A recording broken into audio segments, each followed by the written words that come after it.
Peace. It's the Hood Mystic representing www.hoodmystic.com. If you need to get in contact with me, you can always reach me at hoodmystic@gmail.com. Today we're talking about astrology, and if you stick with me, I promise to make this the most interesting, funny astrology video you probably ever heard. So let's get into it. What are we talking about? We're talking about a blue moon, full moon in Libra rather. The sun will be in Aries, the moon will be in Libra. This will be happening March 31st, 2018. In Native American tradition, this is called the crow moon. And the crow moon represents obviously the crow, and the crow is like a messenger, but you don't necessarily know if he for real or if he evil, if he have good intentions, or is it magical. You just never know with a crow. And that's like the symbolism for the crow, is really like a trickster figure. The Orisha of the week will be Obba, a lesser known Orisha, but a very important Orisha, so stay tuned for that. And some of the planets and things of that nature that we'll be discussing revolving around this new moon, full moon, which happens March 31st, 2018. Like I said, the moon will be in Libra. The sun will be conjunct Mercury in Aries. And we have a T-square, which is, if you take note at the big red lines, we got 3 squares here that's really interesting that we should talk about. And that occurs with Mars and Saturn being conjunct in Capricorn. So that's interesting, and we'll talk about that. So just a basic overview of the full moon, which once again is happening March 31st, 2018, around 8 in the morning, in between 8 and 9 in the morning. It happens at 10 degrees Libra. A full moon usually always occurs when the sun is opposite the moon, and that generally brings the light into your subconscious mind. Generally, that's when people get more crazier than normal, based on that fact alone. The light is shining deep into your subconscious mind, and if you're not honest with yourself and real about yourself, and you kind of like closed off, this represents a unraveling of some sort. So generally it's one full moon a month. When we get 2 full moons in a month, they're called a blue moon. Not because the moon is actually blue, because it's taken from a Nordish word, belewe, or some shit like that, which actually means to betray. Because actually when this moon happened, it meant that these niggas was gonna have to be in the cold for another month. It just meant like, damn, the moon betrayed us. It was supposed to represent a season change, but it actually doesn't. It means the season's gonna last longer than what we actually expected. That's why it's called a blue moon. Not because it's blue or some good shit is about to happen. That's kind of like a myth, but the study of it actually means like some shit is about to pop off. And also we want to discuss this T-square again to Mars conjunct Saturn in Sagittarius. That's a major aspect. That's a major point. Let me see some shit. Alright, cool. Okay, let's talk about this cardinal T-square. Look at them big red lines, and what do they actually mean? So a T-square occurs when 3 planets form a 90-degree angle, creating 3 squares which present challenges in our experience. If it's in one particular group of signs, whether it's cardinal, fixed, or mutable, all of the planets will be in that particular sign. But this T-square is actually in cardinal signs, and those signs are Libra, Aries, and Capricorn. So Aries deals with the self. Libra deals with your relationships, and Capricorn deals with the work and the stuff that you actually have to do and the things that you actually want to do. And so understanding the challenges and the oppositions and what you actually have to do is key for you understanding yourself versus you thinking that it's something else that's going on and projecting that on particular situations. So the challenge is really rectifying who you are as an individual and how does that show up in your relationship and what work needs to be done in your life. And so the full moon is going to bring that to full light.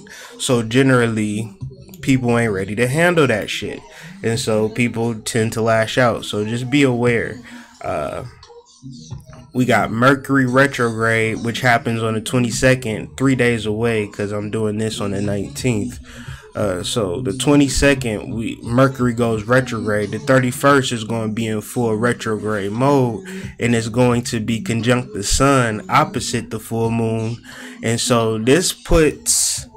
So if you don't understand Mercury, then you have to really understand your mind. And understanding your mind, you can generally understand how to navigate through the world. If you don't understand your mind, then you're generally lost. And so when Mercury goes retrograde, everything that you thought you knew kind of blows up, because a lot of times we're not in tune with our mind and our thoughts. We're generally pulled in different directions. So when all of this happens in Aries, it's like a wake-up call, because it's your individuality, it's yourself, and then across the way is how you relate to people. Because generally, if we have this idea that we can just isolate ourselves and be just fine, then that's a problem within itself, and there's no solution for that other than to relate to people. And so this brings this to the full light. And it doesn't have to be relationships. It could be businesses. It could be partnerships. It could be any time where you have to relate to other human beings. And how do you come across? And so Mercury retrograde, even though it's not moving backwards, it feels like it's moving backwards because we're not able to sit with ourselves and able just kind of just really formulate and think about, okay, this is what I need to do. This is what I should do. And based on that, okay, I'm doing this. Okay, now I feel good. Boom. That's how we manage Mercury retrograde, by feeling positive. If we feel negative, and it's like real basic, like I think they teach this shit in like 6th grade, where like if you stub your toe, then you like, shit, I stubbed my toe. That creates a negative vibration, and then you can't find your keys, and then you like, shit, I done stubbed my toe, can't find my keys, and now you pissed off because you can't find your keys. Now you late for work. Now you get in the car pissed off that you stubbed your toe, can't find your keys, and you late for work. You fucking back up without looking, and then motherfucking didn't realize you opened up the garage door, and now you broke your goddamn garage door. But it all started from you stubbing your toe and creating that negative vibration, and then everything kind of just had a domino effect. And that's kind of what Mercury retrograde is. But the relief to that is thinking positive, because it works just the same way. And the positive way to kind of think is just to be in reflective mode and not try to do too much. Kind of just be within yourself. So the opportunity is always there to create miracles or to create disasters. We all have that ability. So this takes place on the 10th degree. So the 10th degree represents the 2nd decan of Libra and the 2nd decan of Aries. Generally, a sign is broken up into 3 separate decans. Each degree represents a particular part. So generally, if you're like a Libra or an Aries, it might be smart to look up what degree you were born or what decan you were born, because each sign is ruled by a planet and a subplanet, and kind of just, it helps you understand the energy more complete. And it's not really difficult. It's just kind of just breaking it down and kind of just understanding it. So, but understanding the 10th degree mark for Libra, it speaks clearly to relationships. It speaks to independence, idealism, courage, and sometimes arrogance. Generally, this is kind of like a pathway. Like, you can be confident in relationships when you're allowed your independence. That's the only way you can be confident in a relationship. And so you have a particular ideal of a particular relationship and kind of working with that and forming and creating and really having the courage to get out there and really get what your ideal is in a relationship. That's a key part to it. So the full moon is shining a light into that. If you have no courage, if you have no ideals, I've realized talking to people that people don't have no idea of what they truly want, so they do nothing. And so it's important that we start to create ideals for ourselves so we can say, this is what I want, this is what I'm doing. So if that is not there for you, then how could you just waiting for something to happen, honestly? So generally creating the ideals, having courage to go out and get it, and then feeling yourself. So the arrogance is there. On the Aries side of things, it represents gullibility, romance, being in a point where it's too good to be true, dealing with affairs and changes. So what does that necessarily mean? Generally, when you deal with the persona, Aries deals with the persona or personality. So when you deal with that, then you tend to believe everything that the personality tells you, this, which is true, which is always wrong. You have to go to the soul for real and right answers. But if you rely on the persona, you're subject to gullibility, you're subject to romance, you're subject to too good to be true, because you're not dealing with a real point of attracting anything. So understanding the counterbalance from really like being in a selfish place, which is the sun in Aries, because the second decan of Aries is ruled by the sun as well. So that's how you show up to the world, is super selfish, versus how you show up in like who you are is who you are. So how do you relate to people being super selfish? And that's really the test of the full moon. So it's gonna happen, so you have to realize it when it happens, so you don't just generally be dealing with people lashing out. You can kind of just be like, okay, I see now, I understand now, or you know what I'm saying, this is what needs to happen. Okay, I need to break up, or she's cheating on me and I know why, or whatever the case may be, because changes in relationships is what this happens, or even to the fact that you have to end a partnership or get fired from your job or something like that. Like, it just means a change in relationships. And so the constellation of Libra deals with relationships. The second decan is ruled by Uranus in some schools of thoughts and Saturn in some schools of thoughts. Ultimately, this time represents karmic bonds. And what do we mean by karmic bonds? Karmic bonds are just bonds that just are meant to happen. And our mind sometimes thinks our way out of certain things, but sometimes our mind isn't even strong enough to think ourselves out of these karmic bonds. Some things are just meant to happen. So as these shifts and changes start to happen, people aren't going to like it. People aren't going to understand. And this is just the fact that people have a subconscious mind or an unconscious mind or a shadow that they try to suppress and they try to repress, and they try to live a life that they try to hide, or they try to have a persona or a veneer that they try to live through. But when you deal with a full moon, the sun shines clear through that bullshit or BS belief system, like my cousin just told me. And so that just kind of just blows the doors on it. And so speaking to that, let's just talk about some Capricorn energy, and let's bring up a Capricorn, true indeed, R. Kelly. And a lot of motherfuckers is trapped in the closet.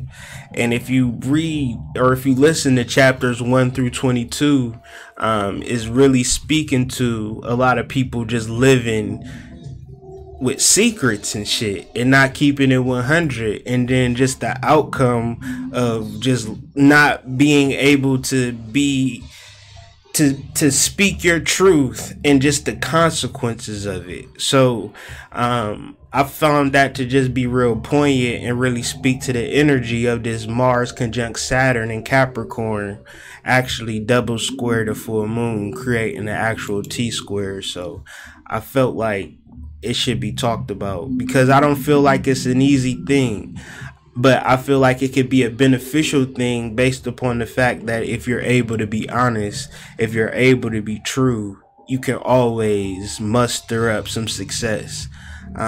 So we have particular thoughts that we generally don't want to take responsibility for, and Saturn is always there to remind us or to teach us certain things, like the reason why people go to jail, or the reason why people like suffer or go through certain things, is to really learn a lesson. If you show up a minute late to the bus every day, then you'll naturally like make sure that you're 5 minutes earlier so you don't miss it no more. That's kind of like how Saturn works. You have to learn some way or another.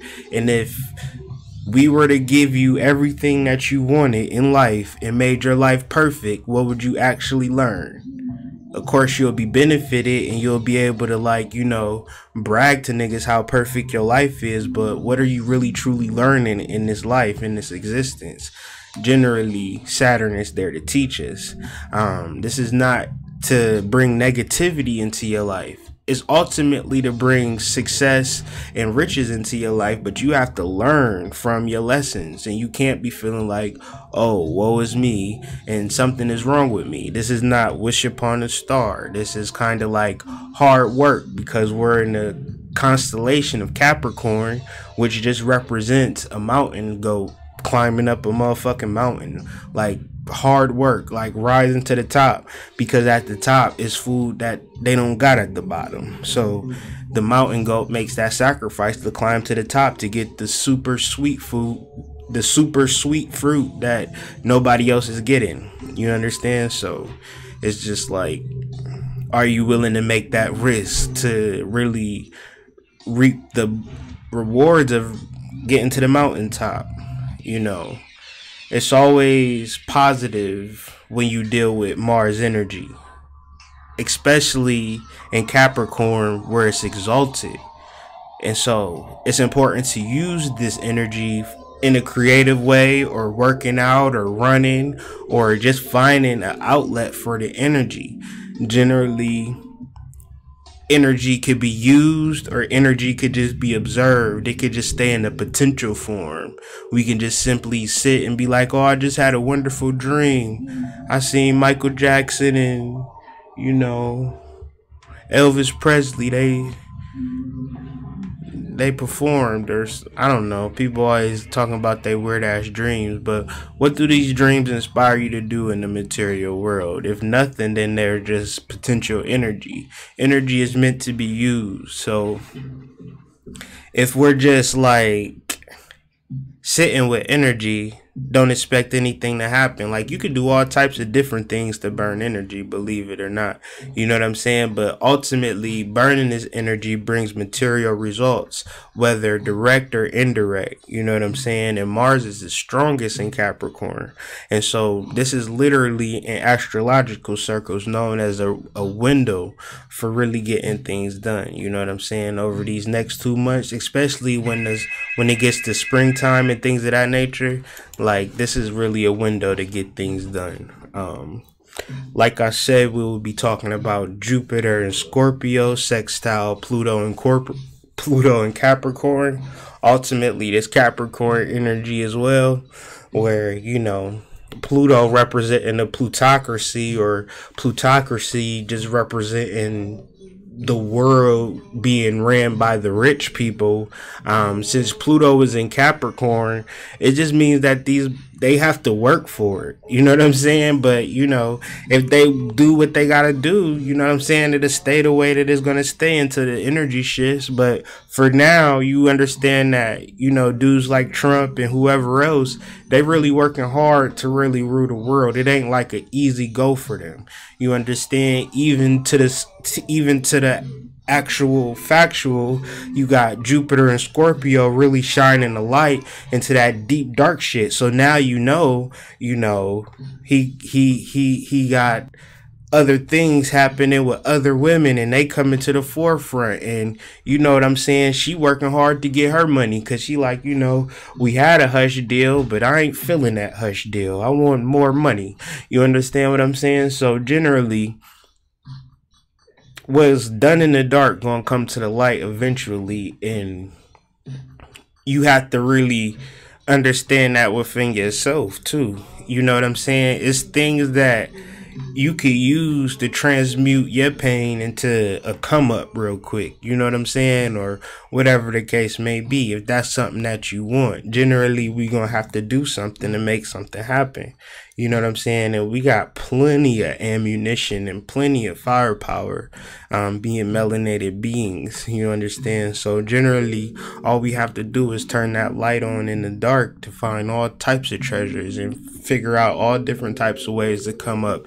And it don't matter if you signed the agreement saying one thing, it don't matter, because if you work hard, you can get your money, you can get your whole situation together. And it may be that you're in the wrong location, and it may be that you're in the wrong environment. So really utilizing this energy to take the time to meditate, to really do the shadow work, you understand what I'm saying? It really brings about you rising in your wealth and your Pluto energy. You can be a plutocracy unto yourself, you know what I'm saying? But it takes hard work, because Pluto is in Capricorn, and ain't really shit nobody can do about that until it goes to another planet.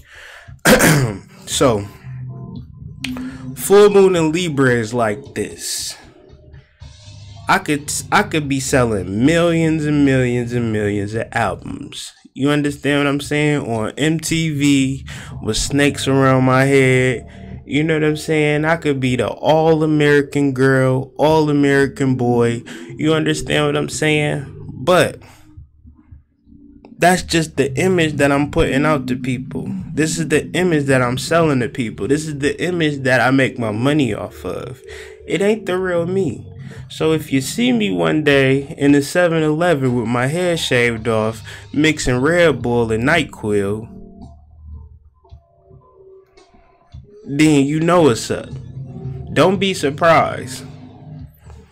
I could give a damn about the image that a person is putting forward, especially if it's squeaky and cookie cutter and perfect and all of that shit. Because we all got our dark shit to us. So pay attention to them type of people. If it's too good to be true, chances are that it probably is. Just because nature don't work like that. You can look at Britney Spears if you want an example of what I'm talking about. And when we're talking about this full moon and Libra energy and how we relate to people. So, full moons bring to the surfaces the things that we need purged and released. She needed to get that out of her system. I bet you she feel 1,000 times better now that y'all seen her like that. Because now y'all don't have to guess. Now you don't have to wonder, and now y'all don't have to project this cookie cutter image on her, because she got her problems and issues just like you. No matter if she sells millions of records or not. This is the facts. This is the reality. And we can go down the line. I just used her as an example because she's a Libra rising. Like myself. And so it's time to focus on the things that you plan to bring to the relationship and stop thinking about the things that you want to happen in a relationship when you fucked up. I don't give a damn about the image or what you've been putting forward. Let's deal with the reality of you. Okay? The Orisha of the week, representing www.hoodmystic.com. Today we will, with all due respects, ashe to all the gods known and unknown. Today we're talking about Obba. Obba.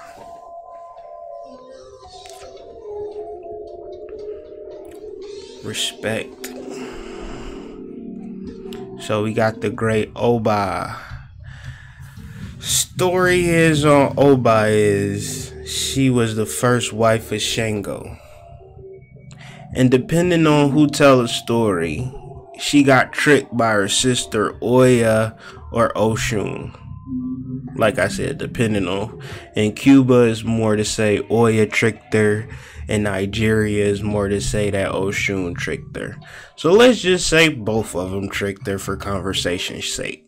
Because it represents basically the same story. She was the ideal wife. Perfect wife. Everything you needed a wife to do, she was doing it. She was teaching the kids ABCs. She was cooking dinner.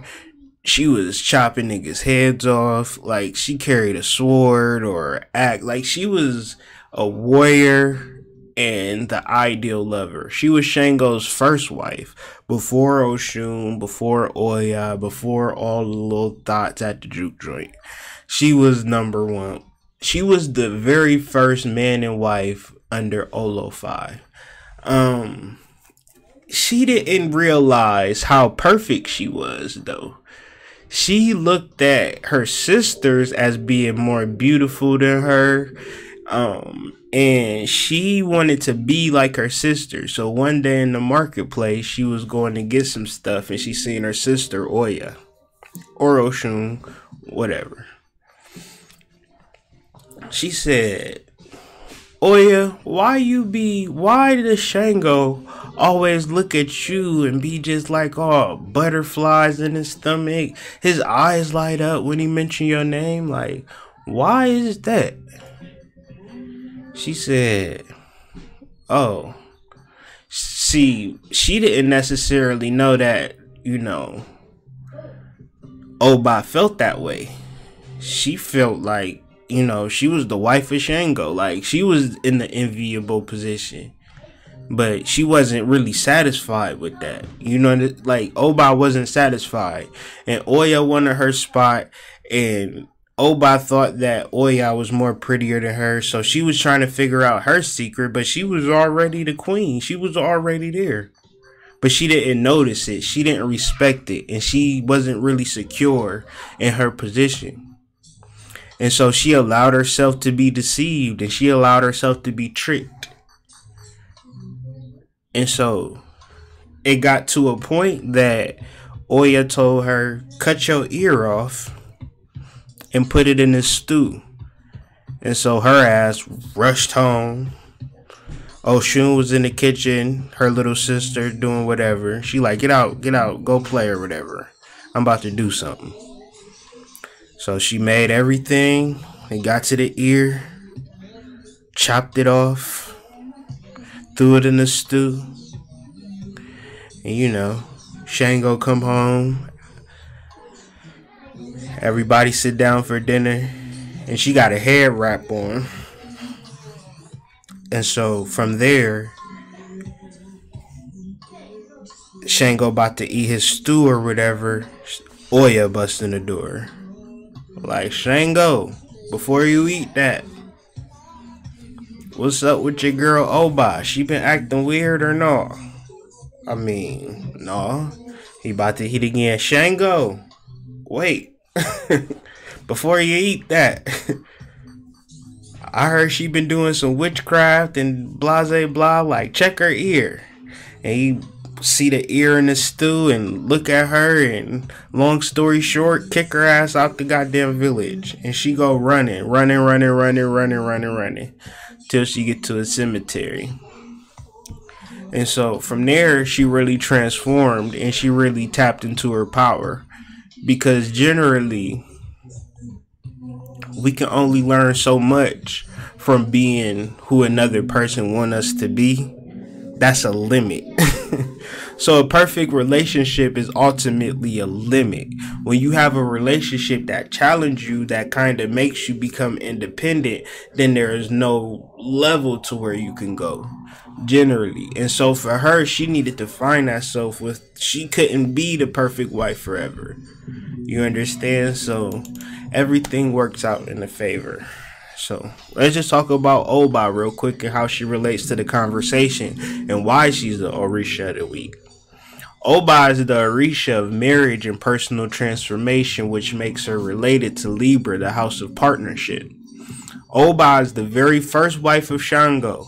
She was the ideal wife until she was tricked by her sister Oya. After being embarrassed and kicked out of the kingdom, she fled to the cemetery where she went through a personal transformation into her true power. She represents feminine duty in the wife and the mother. She creates new pathways that have not yet been invented that gives you respect and the ability to provide for your family. Obba is a patient and she's also a teacher. Her colors is pink, burgundy, and red. She is a fighter and a warrior. She is also a protector. She is teaching us how to transmute our pain and how to become our highest self through our relationships. Obba is available. Ashe to the great goddess, great Orisha, Obba. Thank you for allowing us to share in your energy this afternoon. And with that being said, like I said, you know, everything is done with due diligence and research with the utmost highest integrity, and I hope that you learned something from this and it allowed you to help you in your studies. I suggest you get into your Obba research and figure some stuff out for yourself. But if you do want to donate to my channel, please feel free to paypal.me/thehoodmystic. If you want to contact me for readings, please do so at hoodmystic@gmail.com or just send me a message. With that being said, this video has concluded. Y'all have a wonderful day. Peace.